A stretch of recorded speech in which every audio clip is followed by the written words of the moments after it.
Or is it? Think about, for example, we're told that the minute Satan thought about, I think I should be equal with God, that's when sin was born out of his head. We learned that, didn't we, in the second book. What about the theodicy question? God knows that man will fall and lets it happen anyway. The reader knows that man will fall. It's not like this is foreshadowing that's creating necessarily a certain kind of tension, like I wonder what's going to happen, but rather the gravity, the significance of the choices that are being made, right? Think about a parent. Has a child says, I'm going to a party, but at the party, the parent knows that something terrible could happen. The parent warns the child. Is it good parenting to let the child go, even though there's the potentiality? This will always be one of those kind of theodictic questions. Let's go to level 2B in rhetoric. All of the foreshadowing, again, not so much for tension, but so that we can appreciate the powerful gravity of what is happening, right? Because we know how the story is going to end. What about characterization? That's what makes great epics, characterization. Abdiel, the lone individual standing up for what's right.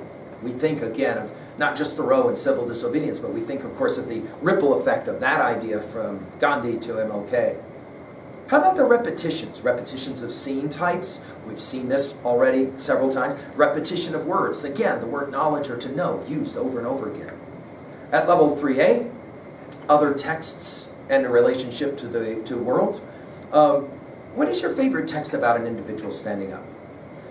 We think about that adolescent novel, The Chocolate War, where the young man is told, you will sell the chocolates for your school, and he says, no, I won't. And then there's this incredible tension. Remember that in his locker, he refuses to sell the chocolates and is maligned by everybody in his school, including the teachers. But in his locker, remember, he has that poster with the words from the love song of J. Alfred Prufrock, do I dare disturb the universe?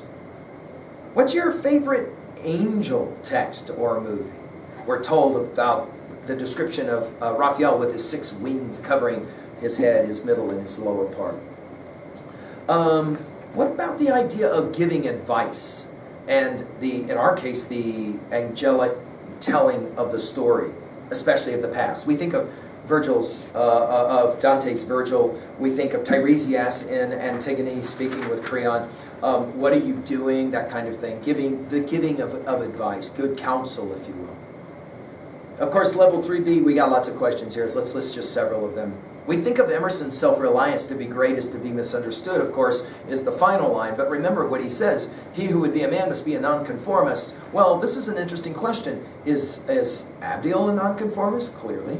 Is Satan a nonconformist? Clearly. Well, then when is it good to be a nonconformist? And when is it dangerous or bad to be a nonconformist? And how do we know that? Like, how are we supposed to know that? The implications of our actions, we might say.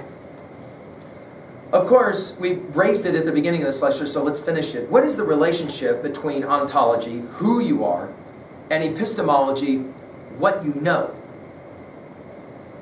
Right? Is it in fact the case that in some ways you are what you know? How do those two things relate?